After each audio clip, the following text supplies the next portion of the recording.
Hi guys, welcome back again to your favorite custom Mega Kai, bringing you Game 3, the best of 5 for the grand final of the Kiwi Challenge Series 2 between GD and Remake.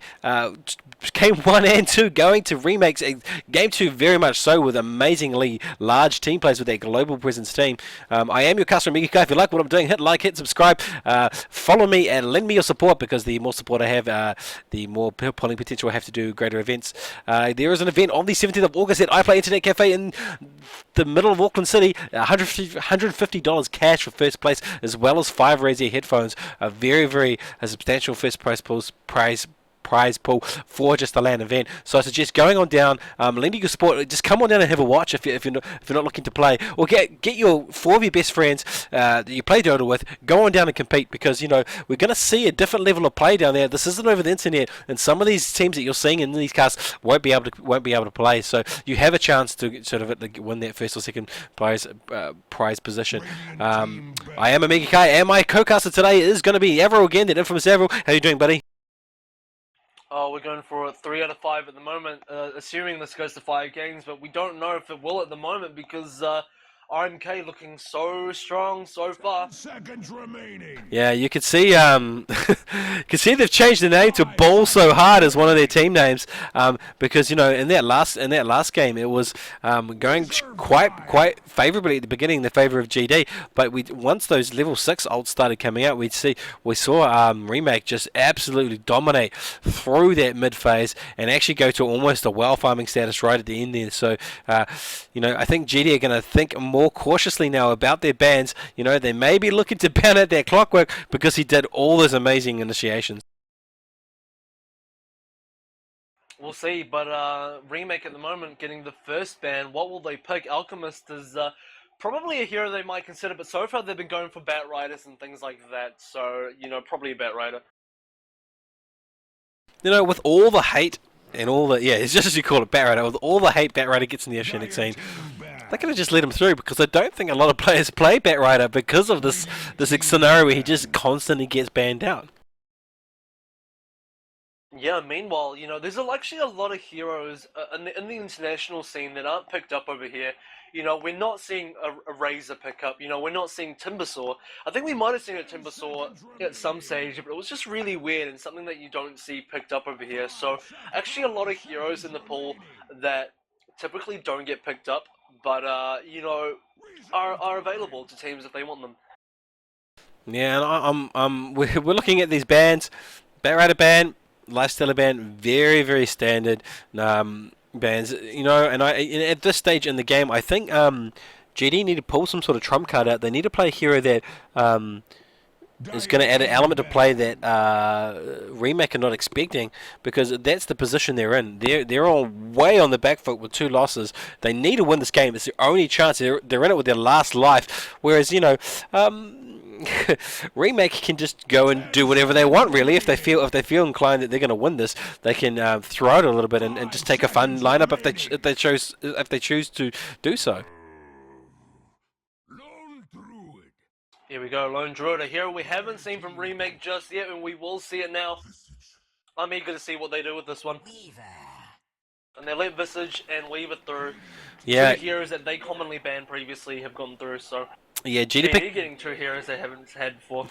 Yeah, GD picking those up very quickly, which tells me that's what they were hoping to pick up. No thought required. They already knew what they wanted to pick up. They already knew what they were looking to pick up. And as you said, Druid coming out of Remake. Interested to see what they're going to do. Perhaps we're going to see heroes being played that we haven't seen yet in the Kiwi Challenge Series 2. We haven't seen much Druid play. After that armlet nerf for the bear, you don't see as much Druid, but I still think he's very strong. Still a very good hero. Worthy of a first pickup, I must say. Very worthy. No one banned him and no one picked him in the previous 2 games, and it kind of surprises me, but it also doesn't at the same time. So, I'm very eager to see what Remake do with this Lone Druid this game. Yeah, I'm with you. I'm also liking to see what they're going to combo it with because um, I've seen some very great plays here being used with Chen. I was just going to say Chen, Lone Druid, and Pudge. I've seen this amazing combo being used in recent months in a couple of team games that I casted. So it'd be great to see if they do this because this could be the interesting hook to the well game that I'm expecting. Dire team. Darkseer is gone. GD finally, for their third game, do not get a Darkseer this time around. Two of the heroes that Remake had in previous games, Lifestealer and Nakes, are both gone as well. So bans, kind of maybe targeted bans. I think at the moment we're looking at sort of targeted bans at both teams, you might say. Reserve time. Yeah, I think it's more the fact that GD are sort of reeling from their first two matches and they're choosing to ban out heroes they had difficulty with. They saw the power of that lifesteal in the first match. They saw the power of that Nature's Prophet, especially that Nature's Prophet in the second game. I don't think we're going to see a global team this time, so they can probably rest easy. There's going to be no Zeus, but I'm pretty sure we're going to see a Clockwork pickup if it's not banned after this last ban slot. 5 seconds remaining. Yeah, that's right. There's still a Clockwork in the pool. I don't quite know how it's going to work with Lone Druid and Chen, but there'll be something.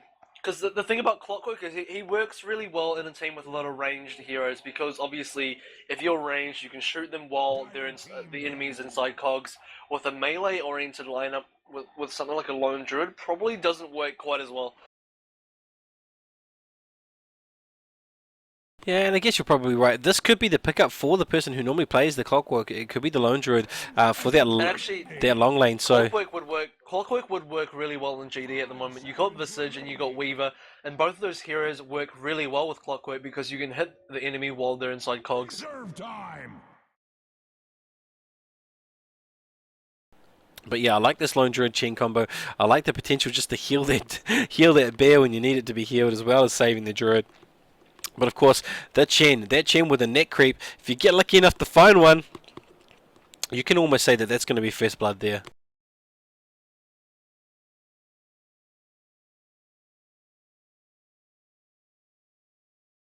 Both teams taking some time to pick up those last slots.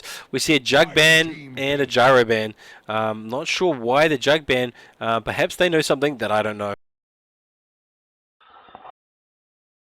They're taking out pushing heroes at the moment because you have a Lone Druid and you have a Chen. What they see is a pushing lineup, and a Juggernaut would work extremely well in the pushing lineup with the healing ward. So that's a good ban. Radiant team pick. Yet again, GD opting to take up that Alchemist, the power of that Alchemist farm. They want to probably round that off with a Shadow Demon and potentially a Lishrak or something, or a Jack is what I'm thinking that they're going to go for. Meanwhile, on Ball So Hard, I'm pretty sure we're going to see a Pudge pickup. That would be make my day if we did see a Pudge at this level of play, because we don't see Pudge being played very often. 10 seconds remaining. Bit of a risky hero, so we'll see how it goes. I mean, 5 seconds remaining. it's gonna be difficult for Pudge because it's hard to lock down Weaver and it's hard to lock down Alchemist potentially as well. And Visage, well, I mean, yeah, 5 seconds remaining. you might even end up hooking up a familiar. I think they're going to go for a hard push team. They're going to go for a super heavy push team now. Death Prophet, Chen, and Lone Druid. Yeah, there's going to be Now no Pudge. They've got their They mid. actually banned out the Coddle themselves. I think they should have taken up the Coddle if they wanted to go really hard on the push. They've taken the mid slot with that Death Prophet. There's nowhere else that really she's going to go, unless she is going to be some sort of pseudo lone lane and leave Druid They to. can hard carry. They can throw, because their hard carry Bazaar can play Death Prophet potentially, and they can put all their farm on Death Prophet. Throw the Lone Druid either mid or off lane, and then Remaining. go for some sort of timing push between the 5 and 10 minute mark, or even earlier. Reserve time. And you know what? Enchantress is still in the pool, and Enchantress and Chen kind of counter each other, so GD can pick Enchantress if they want to, if it's one of their heroes that they can play. Yeah, they you know in the Kiwi Challenge Series 1 they did very very well with what I call the sort of nature's pickup where they had heroes that kind of come out of the woods, if you will. But they did play an Enchantress game, and they won that convincingly. It was in the lower tiers, but I know that they can play it. But I think they're gonna stick to this Alchemist build, and they're gonna look to support this Alchemist with a Jack, just as I was thinking, and they're leaving their mid pick as the last slot. Pick. Decent counter push on Jakira. I mean, they're doing what works for them. I wouldn't be horribly surprised if. No, actually, they got their trial already. I was gonna say they could still pick up Shadow Demon, but I mean they've already got a Visage and a Jakira. I guess it wouldn't make sense to pick up another one. So you're right. They're probably looking for their mid at the moment, assuming Weaver goes offlane. 5 seconds Yeah, remaining. and we see a Pugna. This is definitely an early tower team. Pugna with the Death Prophet with some creep damage and also a bear. This is a scary proposition. OD. And There needs to be an OD. There needs to be an OD on Remake right now. If there's an OD, this push will be scary as all hell because the Essence Aura is just ridiculous with Pugna. Absolutely ridiculous with Pugna. Radiant team ban. Still no OD ban. we're gonna see another GD carry. OD, I think If OD. GD Yeah. doesn't pick, someone's gonna pick up OD. If it doesn't get banned, I feel like someone's gonna pick up OD right now. Is OD gonna fit into this team as well though? Remaining. Which team? I'm looking at Remake's team. I'm thinking, would you put an OD in there? You know, they do Yeah, need to, they you do would. need, they do need to carry, You but would. If you have the Essence Aura, your heroes spam mana like a mofo. Like, all their heroes are going to spam so much mana, it's going to be absolutely crazy. Fire team. Remake running they it. not ban? Yeah, they ran out of reserve time trying to figure it out. They only had three.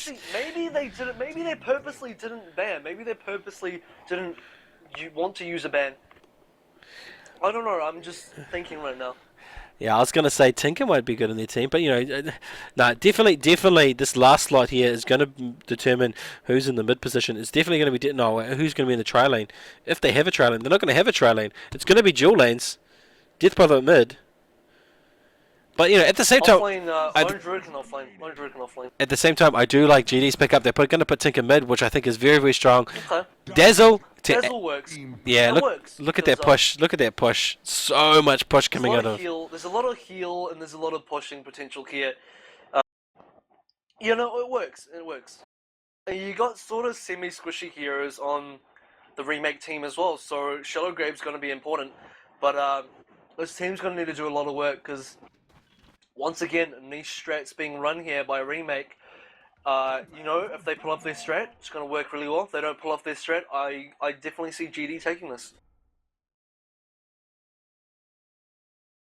Yeah, no, actually, I don't. I'm not with you at all. I think GD strategy is very, just like the last game. They're playing a very traditional sort of tier 1 heroes. They've got no tricks in the bag. That unlike BSH or Remake, their whole lineup's been tricks in the bag. You didn't know what they were going to draft next. So this is the element of surprise and so the unknowing element that they can capitalize on. All their drafts have not been this sort of here's a tier 1 draft and we're going to play this. They've played these heroes that were slightly not what you were expecting. In fact, in one of the earlier matches against Team Dai, you hit that Venomancer as a second pickup, which was really really weird, and it threw me a little bit. But they really won that game quite substantially. Quite easily. The only thing that I do like about GD's lineup is they have this Tinker, and I think Tinker in the mid position against a Death Prophet would work out very very well. Look at that, already prepping toward the other team's jungle. They want to win this offensive tri lane really hard. 2 sets of wards being picked up. Yeah, Pugna needs to look out. If he decides just to hang around and go out towards the tier 2 without any other protection there, he could get picked off. So their carry Bazaar's actually picked up the Pugna. This says to me that Pugna's going to get a lot of farm this game because they've thrown their carry player onto the Pugna. So that's pretty interesting. Yeah, bottom's going to be Dazzle and Pugna, with Chen probably pseudo jungling, and mid lane is going to be Death Prophet with Lone Druid in the long lane. The other team, I still don't know yet because oh no, here we go. This is what their tri lane's going to be. Tri lane's going to be a strong Alchemist, Visage, and Jack. That's very strong, very offensive. So I like what they're doing there. Tinker mid and Weaver top. The battle begins!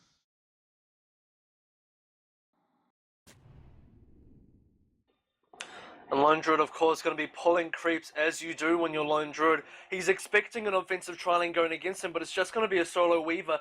And actually, Lone Druid works pretty well against Weaver because if Entangle hits, you're pretty screwed if you're Weaver.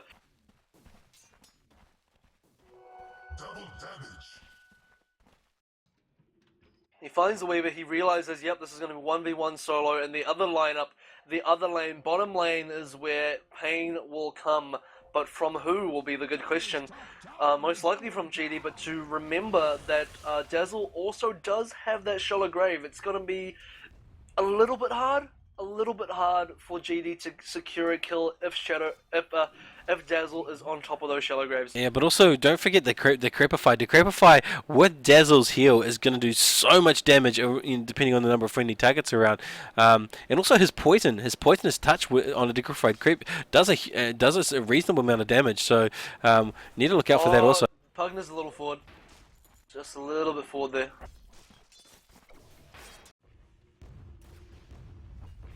This is a tri-lane, so they need to do something here. Jakira's going in pretty deep just to get a couple of last hits, and meanwhile, Chen is still in the jungle. We can't forget about Chen. He will be there. Yeah, in the mid lane, look at the builds just quickly. You can see that Death Prophet's pick up that bottle straight off the bat, and we do see this typical March. We do see this typical March build that we get out of most Tinkers, where they go March the machines first, one level of laser and then rockets. So we'll see if he does that, or if he just goes this pure damage build with the lasers. That'd be interesting to see. And I think that's a smart move for the mid lane against a Death Prophet. He's going for the team build, definitely. He wants to march because he's going for the build that will be most effective in coming into this middle game. You know, you can go for the heavy damage build, but then if you do that, you're also going for a heavy ganking type of playstyle here. And if you're going to go march, you're not typically looking to gank as hard, you just want to farm up. Both players now chasing for this invis rune. Tinker's just slightly ahead. Death Prophet's going to give it up. Actually, you know what? If Death Prophet went for it, he could have denied the rune. And then they would have this 1v1 fight out there. Pugna, I was gonna say Pugna taking a bit of damage, but he's not scared. There's that healing wave, there's a shadow wave there that's gonna top him up. So I think, you know, while this tri lane's aggressive, they're not gonna find an easy kill here by any means. Oh, no way. You gotta heal and you gotta shallow grave. It's not easy. And here comes the Chen with the net creep. This is where I said first blood would come. All you need is one of those net creeps. And it's gonna be. Oh, they want Alchemist. Alchemist is low. Ice Path is gonna come though. It's very good from his team. Oh, a lot of damage coming through. There it is. No, Salve saves him. Yeah, one more right click and that would have been first blood, as I called before. That Ice Path probably pretty much saving him. Is all that Ice Path. Ice Path did everything just then.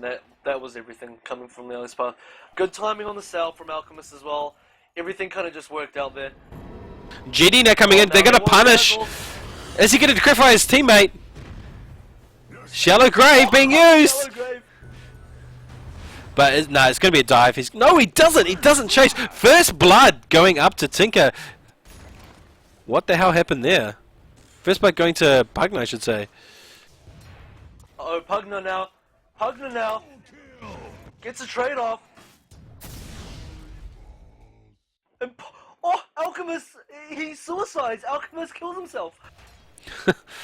Yeah, like I said, they didn't find it. Not finding an easy time in the form of this dual lane in the bottom.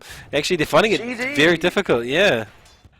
Are definitely finding it hard at the moment. They are not having fun at the moment in this tri-lane, and their tri-lane is supposed to be very strong. Their tri-lane looks very strong, but they're just actually having a really hard time. I think it's a little bit of miscommunication because we did see that Dazzle very low.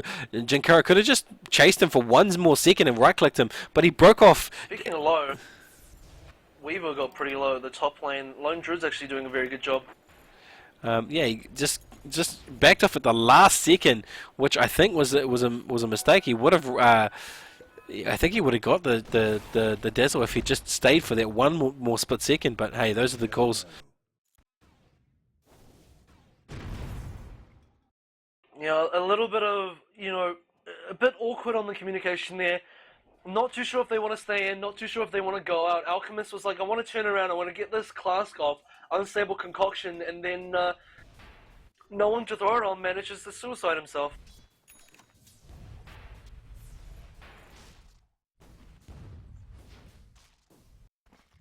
Mid lane, pretty even at the moment though.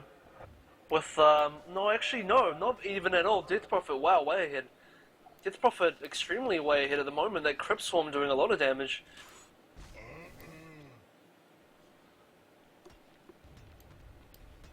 GD looking for something in this bottom lane in the form of the ice path, but there's no follow through. That would have been a good follow through. That would have been an easy kill if the others been in position. I want to remind you, Pugner has the highest intel gain in the game, and his base damage is just steadily rising so high, and his auto attacks really hurt, man. His auto attacks seriously hurt. Yeah, and if you don't know, Nether Blast is incredibly powerful. Particularly in that push phase against buildings, it just does a tremendous amount of damage to structures. Yeah, it got a buff as well. It got a buff versus structures, so huge. So I think this pickup of Pugner, I like this lineup. It's heroes we don't see very often, and all being used together, and they're doing it very well. You can see they're just dominating. They're dominating the net worth. The top three is all Radiant. The hero that I think works really well with Dazzle is Darkseer. If you can pull the enemies together and then heal someone inside that's a lot of damage. Otherwise, its Shadow Wave's probably not going to do as much damage as you'd like it to, but probably still works okay-ish, I guess. Hey, don't forget, there's going to be all these creeps coming with Chen soon, so there's going to be a lot of potential there to use that Shadow Wave, as well as decrepifying somebody. And there's a decrepify! Oh, he saves himself, though. Another right click, another right click. Excellent. Like Pugner dies for it! He right-clicks the creep instead of Jack, and Jack manages to get away. Like that. Where's Zeus when you need him for that big ulti? And here comes the pushing potential from this team now. They're just laying down all the damage on the tower. No creeps with Chen, and they've already been killed off. Doesn't matter. This is going to be an early tower. Yeah, they should be able to push this tower down, especially with the Nether Blast. Dire's bottom tower is under attack. Shadow Wave. Here you go, healing up his creeps as well. We see Tinker. GD now looking for answers. Yeah, they're looking for answers and they can't find them. Tinker gets lucky on a rune. If that rune didn't spawn there, would have been bad news. Well, look at the net worth. The net worth says, the top three Radiant players are 1,000, if not more, above that of the Die player. And it's only 8 minutes into the game. So this is really bad news for GD. In fact, they're getting pushed down in the middle as we speak, as well as in the top lane. Oh, wow. You're taking a lot of damage in that middle lane. No mana to back up. He will get all of his health back, though, from the spirits. Most of his health back, regardless. So, not opting to jump out just yet. Unstable Concoction being loaded up. Stun will go straight on top of Pugner. Being sent back to base, as far as I know. Yeah. Nice save there from the Chen. And Lone Druid picking off Weaver. And this is bad news. Magical entangle. Bad news for GD. They're being pushed on all the lanes, all the towers taking damage. In fact, they've almost lost 3 towers. That's how low it is. Low they are. That's what I was talking about with that with that entangle. If you manage to get entangle on the bear, huge. Massive damage. Wow, and we see Pugner and Dazzle doing so much damage, almost killing both of them. They did pick off the Jack, and this is going to be a tower. They're going to convert that into a tower. Meanwhile, in the mid lane here, I think she's going to lay down some damage and she's going to take a tower. And this bear in the top lane also going to be taking a tower. So all 3 towers going to go down in the next 3 minutes. GD way on the back foot. Winning every single lane. And usually, you know, the kind of games that we've been seeing so far, GD come into the lead very early on, very early game presence, very strong early game presence rather, and then RMK somehow, you know, they manage to come back through the mid game. And another tower, tier 2 bottom. But this time, it's RMK that are the ones that have a really strong early game lead. And GD haven't managed to beat RMK even with an early game lead, and now they're the ones that are on the back foot straight at the start of the game. And Pugnerwood, well-placed Pugnerwood, actually drives back a 4-man offensive just because of position. And in fact, that tier 2 bottom lane almost going. Mid lane taking damage. They're going to get all 3 towers very soon again, the tier 2 towers very soon. With all split push, neither of them having to back off at this stage, no one having to even run away or do anything. Jakira denies his tower. Only 2 outer towers left for a GD. And that's great for losing map control so fast. 3 towers sub 12 minutes, you know, and one tower almost on half in the mid lane. They're winning all the lanes. There's nothing more to say. In fact, the top 4 heroes for net worth all Radiant. Yeah, you know, as I said earlier, if GD couldn't beat RMK with a strong early game advantage, I don't know how they're going to do it without that. I don't know how they're going to do it with RMK being the ones with the strong early game advantage. Yeah, and look at this bear. This bear is decimating the lane as well as keeping Weaver out of it. Thanks to that those poison orbs, actually, you know, a lot of extra utility of those poison orbs, slowing down the Weaver. He has to save that ult for the crucial moment, but the more he saves it, the less effective it's going to be, you know. You know, GD right now, they need to rotate to a lane and get a pick-off somewhere. Because RMK, we're pushing 3 lanes with all different heroes at that point in time. If DP to one of those pushes, tier 2 tower going down. If they committed to one of those pushes, they may have been able to stop them. And it's going to be within deny range very soon. Yeah, no, they're going to get it. There's three, 4 heroes in the mid now pushing this mid tower. They're going to rotate top and try and get this top tower. That's going to be all tier 2 towers down sub 15 minutes. And this is looking extremely bad for GD. They need to get a very concise team fight in order to bring this back, I think, or possibly 2 concise team fights. Let's have a look at the graphs. Now, this is an officially look at the gold, 12k advantage. It's only 12 minutes into the game. Got to get some team fights and then not looked at the graph. Well, XP wise, they're only 5,000 up, so a good concise team fight where they win it suddenly, they could come back from that. But gold wise, item wise, they're going to be so much on the back foot for a long time. Yeah, all you got to do is click at the backpack icon and look at all these items at the moment, and you know what's up. You know what's going on in this game. Yeah, it's not looking good for GD. Look at the boot conversion, all completed, all ready to go, all mana boots. Not looking good for GD. Lots of mana for everybody. I'm glad they picked all mana boots because they really need it. They really need to have all this mana at the moment. Pugner Ward, right in the middle there, gonna basically prevent GD from doing anything to try and solve this. And that's all. In fact, it's all tier 2 towers sub 14 minutes. So now they're going to probably look to win some team fights or possibly go for a rush. Take a rush. Yeah, you know. What they have to remember right now is that they can't throw away this advantage by trying to take an early T3. I've played team games before where you know you get a ridiculously strong early game advantage like this, and then you throw it away with multiple failed T3 sieges. If you don't have the advantage to take a siege a T3, you just don't do it. Just farm up, get a Roche, extend your lead. Make the pickoffs and then go for the T3. There's no reason to just try and dive a T3 without any advantage. Because you don't want to give GD any way of coming back to this game right now. Yeah, and after this Rosh kill, we're going to be looking at the total snowball figure being almost 20k, I think. Let's have a quick look. Come on, Rosh. Roshan has fallen to the Radiant. Aegis not being Who are picked you up. gonna give it to? You're gonna give it to Bazaar, I think, because he's the carry at the moment. Max needs something. I don't know. I don't know if he's got the highest. No, I think Lone Druid might have done really well with that actually, because Lone Druid has got the most items at the moment. Especially you want to keep Lone Druid with their bear up. So It's so funny that every single time somebody picks up Rosh, it's not the hero that you would give it to. Middle tower. just I don't know. Maybe I'm weird, but it just makes sense to me that you'd want to give it to a core hero with a lot of items and a hero that you really don't want to die at the moment, and that for me is Lone Druid, because Lone Druid's got all the items on the bear at the moment.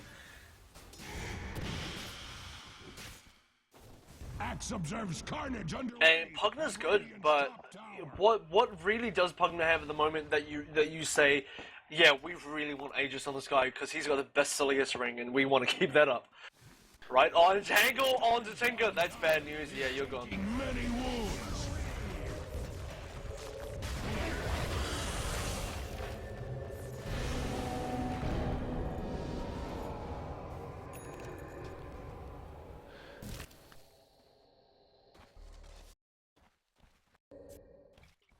Middle lane though, Pugna going deep. I mean, he's got Aegis, but I just don't know if he should be going this level, this deep right now. His supports are nowhere near.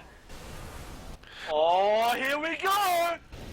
No stuns. He's just gonna get a whole bunch of health back off that. Miscommunication. Big miscommunication on that Pugna. Now his friends are there. Aegis are blown though. Aegis got blown, so it's not really that good. There's no one there. No reactionary TP's coming. It's just going to be these two guys against these four until the others can walk back. Tower is under attack. I really like the Necrobook pickup though. They really want to get the siege going, to get this tower down, and this is how they're going to do it. More creeps, more push. Top lane as well, split pushing so hard. Yeah, and the bottom lane naturally pushing also. So now they get this tier 3 tower. Are they going to keep pushing it or are they going to back off? No, they're going to take the racks. Are they gonna take this game without losing a single tower on their side? Because that's what it's looking like at the moment.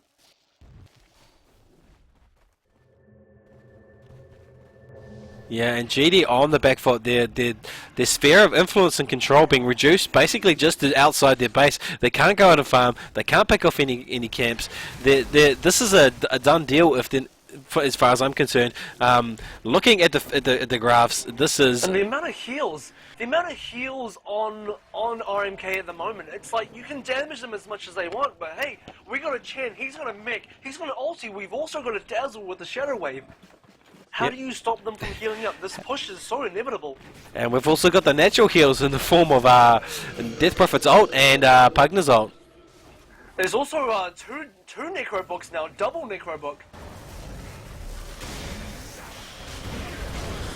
Abilities being thrown out by GD, but they can't find anyone. They can't find anything. If they can't stop it. Summon units, so many summon units onto this Rax, they can't stop it no matter what they do.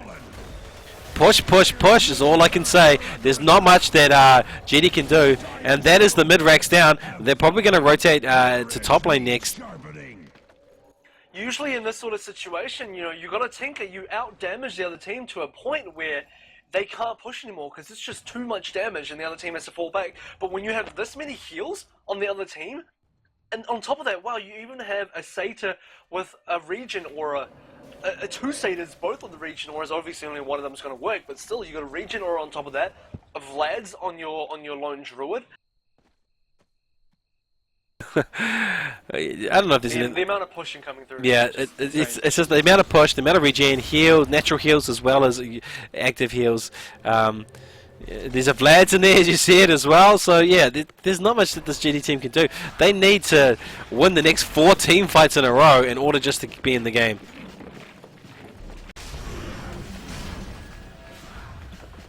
Oh, you know, good save on the Necro Wood with the decrypt right there. But Familiars will come and pick that up.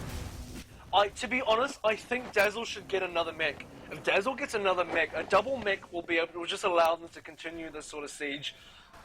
Having a double mech, and they've got 4 mana boots. It's not like they're ever going to run out of mana. Yeah, and I think they don't even need this double mech. They don't need it. They're going to push tier 3 now. They're going to push tier 3 now. Dazzle's just ulted. They got a bunch of armor now. They don't even care. They're going to go straight into there. What can you do if you're GD? You can't do anything. Look at all this damage coming through. Hand of God. Ice Path. Oh, it did a lot of damage actually, but Dazzle's going to heal everyone back up again. Another Rex down. Bear's taking a bunch of damage now. That needs to be resummoned as soon as possible. Range Rex will go down once more. No deaths. No one's dying, but all the Rexes are going down. Look at those heals! And this is GG. This has got to be GG now. Absolutely. Yeah, and GG played. Well played by RMK. They are the champions of this event. Kiwi Challenge Series 2 champions. Unfortunately, GD taking second place yet again. Well done to RMK. 20-minute game. Massive push. Congratulations, guys. Want to do a quick shout out there to Avril. Thanks, buddy, for coming along and doing many of the co-casting through this series, as well as all those that did jump in and do some co-casting. Shout out to D2NZ for running the event, because running an event isn't easy. And those guys who watch my channel and that subscribed and followed, thanks for your support. And we'll see you probably next week for that iPlay event. I don't know if I'm going to be casting, streaming that or not. That's yet to be decided. But yeah, hey guys, thanks for your help, and thanks again, Avril. No worries, man, and shout out to RMK.